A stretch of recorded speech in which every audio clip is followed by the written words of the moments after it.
Hey, it's MK, and I am here with another Woodgrain and Winter layout for you guys today. And today is going to be a quick and easy layout because, again, I love it when I find papers that do all the work for me. So for today's advent calendar, I have this adorable little set that says there's no Wi-Fi here, but you'll find a better connection. So I thought that was pretty cool for people that like to go camping or just be like out hiking out in the outdoors and step away from the electronics for a heartbeat and get into where there's no service. You know, GPS might work, and that's about it. So I went to my die cut machine and cut out several trees. I've got some frames that I don't end up using. I actually switch them out for two other different frames.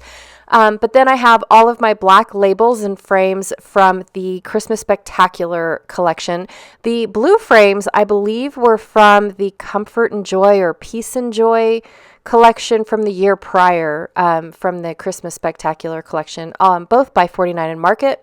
I've already matted my photos on black cardstock. I have these two wood grain, well, actually, they're realistic tree. They're not really wood grain, but they are realistic tree papers. I have troubles with these, so I thought, you know what, I'm gonna get myself to use them. I believe they're Creative Memories, but I'm not really sure. So if you know these papers, let me know. And then from Simple Stories, Simple Vintage, Rustic Christmas, I have this paper left over. It's got deers and trees in the background, and it's called Reindeer Games. But I'm going to use the mural side of it. And then I've also pulled out another 49 and Market epoxy sticker sheet. This one is also from that Peace and Joy, I think is what it was called, or Comfort and Joy, something like that. That was before the Christmas Spectacular. And then this one here is from the Christmas Spectacular. I pulled it out for the black label and then A Wonderful Life, but then I end up using the frames on it as well instead of the blue frames. So I'm going to go ahead and I'm going to try to put my three horizontal layouts over on the left because I always put them on the right. I laid everything out and then I thought, I can't do this. It just doesn't look right. And so I went with my try and true. I put all three of them on the left or on the right, and then my two on the right. I mean, just like I normally always do, you guys. This is like my standard layout. It just feels right for some reason. I don't know why. I also have a pocket insert that's going to go in. It's more of the actual sledding being done, but that's going to come out later. I just thought it was too much for one video. So I'm going to go ahead and rip around the murals. I love doing this to pages that have these types of designs on them because I don't want to lose some of the design. I don't mind covering up some of them, but for a single page, they just seem like too much. So I love ripping them apart and spreading them across a two-page layout because then I have the whole middle of the page to play with and I still get to see this gorgeous paper. I just really feel like it's, I get the best use out of these types of papers. Also, too, I don't like how flat they are, so I'm going to use the trees that I cut out and make them a little bit more 3D. Not a whole lot, but just a little bit. So I decided to also distress all of the edges on my photo mats. I really feel like now they're covered in snow. I thought that was kind of cool because the cardstock that I use for my black is white core from Close to My Heart. I'm going to be sad when I reach my last page, but I'm sure there's another black out there that is of equal quality within the black core or the white core. I do have black core cardstock, but I really do enjoy white core cardstock, you guys. It's just something that I grew up with and I enjoy. So over on the right, there's a big giant bird. He's got one of those eyes that stare at you no matter where you move around the room. Yeah, I'm going to cover him up with trees. Not that he's not pretty, he's just got that eye, you guys, and it looks at me and it's scary. So once I figure out where I'm going to place my trees, now I'm going to use my thumb because my distress tool's too much for these little delicate trees, and I'm just going to rough up the tops of the edges. Again, almost looking for snow, but not quite enough. I could have used paste and definitely pasted them up, but I really just wanted this to be a quick and simple layout. So now that I've got my trees all snowy, you can't really tell until you get to the close-ups, but it's there. I'm going to go ahead and glue all of my photos down. I don't know why I didn't do that at the beginning, but I also pulled out another piece of cardstock.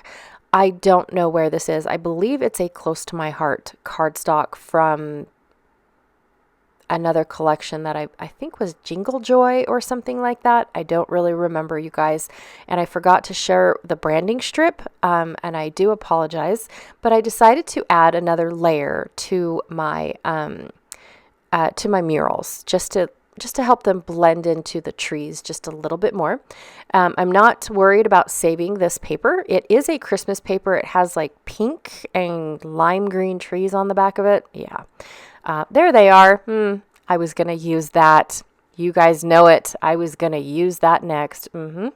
So anyways, wasn't too worried about saving this paper. So I'm just going to go ahead and glue my left and right pages to it and then rip along the edges. So there is not a quite exact match, but something similar and quirky, I guess I should say. So I'm going to go ahead and keep my edges roughed up. Go ahead and rip along that edge. Yeah. Oh, it is close to my heart. So at least I got the manufacturer right. I just don't remember. I think it's called Jingle Joy because my girlfriend was very excited about this paper kit.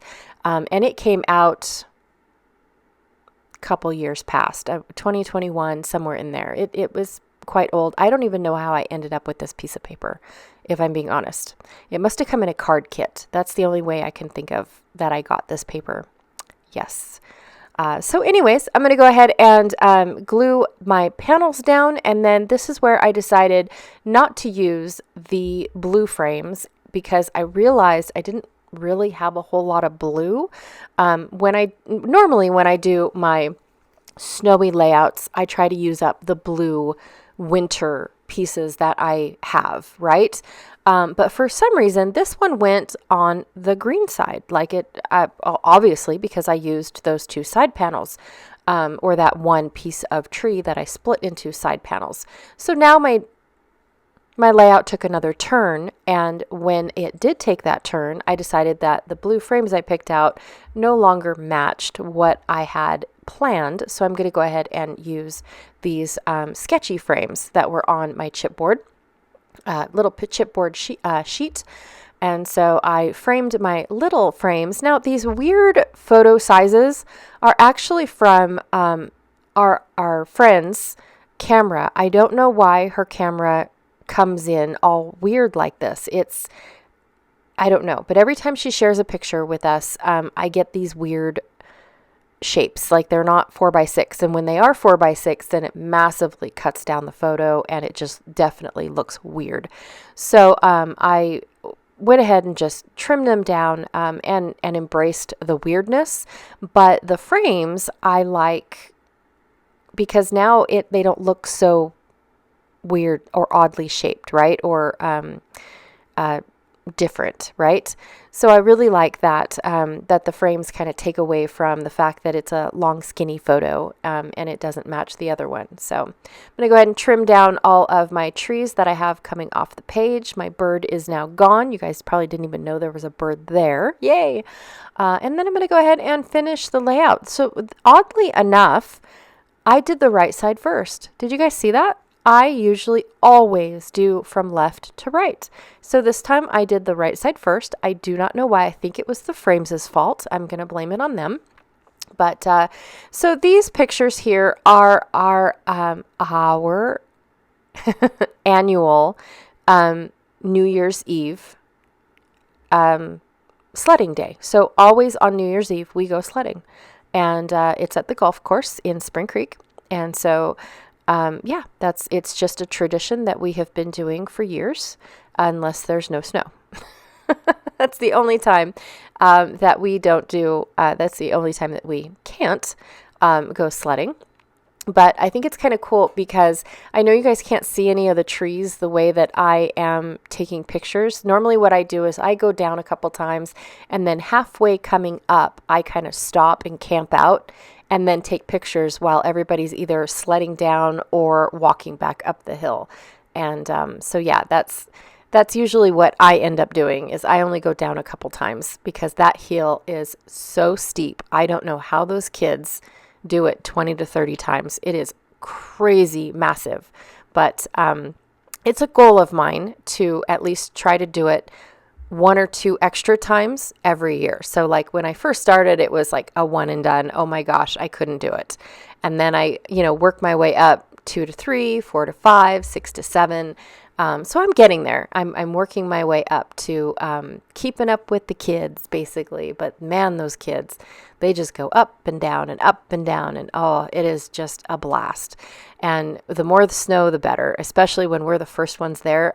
This year here, we were the very first ones on the hill. And so we had to pack in the snow. And we all got ready to take off. And we didn't go anywhere. It was hilarious. And then Aunt Ashley showed up and brought her crew and started helping us pack it down. And we got it eventually packed down. And then snowboarders showed up. And it's just great, you guys. It really is. The hill's big enough for everyone. It really is. So anyways, we've got, and there's all different places to go sledding. So there's different tiers in the hills. Just to let you guys know. So yeah, the farther down you go, it's just awesome. It really is. One of these days I will take pictures and try to get pictures of like the different tiers, and down at the bottom there's different tiers as well. So if you get past the trees, you can go even farther and down into I think it's 2 holes away. It's crazy. So that's the goal of the boys, is trying to get that far. All right, so I'm separating my acrylic trees so that way I just get a little gap away. But I do like this singular tree up in this circle. I thought it was cute and sweet. Yeah, and then I'm going to add the Peace and Joy right below it, just to cover up and make it look like it's finished with that tree trunk. I am adding foam to go around the tree trunk part. And then it just needed a little bit extra below the tree base. So I'm going to go ahead and add that as well. Add another one that I think it just says Be Merry, because those are the 2 pieces that I picked out of that epoxy. And then I picked out some gray epoxy dots as well, but I realized they were just going to get lost. I didn't really know where to put them. So I thought, you know what, I'm not going to use them. But I love how this background actually looks with all these elements on it. I at first thought I was going to struggle with it and it was going to take away from my photos, but I really like how it ended up looking in the background. And it's not, I like how some of it's focused and some of it's not. But anyways, that is my quick and easy layout for today using, I believe today's day 18's Advent Calendar Gifties. It was so much fun. I hope this is okay for a Woodgrain and Winter, because I see Woodgrain. It's just not a close-up vision of it. Anyways, don't forget to check out the playlist that I have down below, as well as Janet Fritz's channel. She's Galaxy Girl Creations here on YouTube, and my partner in crime when it comes to Woodgrain and Winter. Also, she is following along with me and others, sharing her Advent gifties and sharing what she's doing with them every day. All right, you guys, again, thank you so much, and I'll check you later. Bye.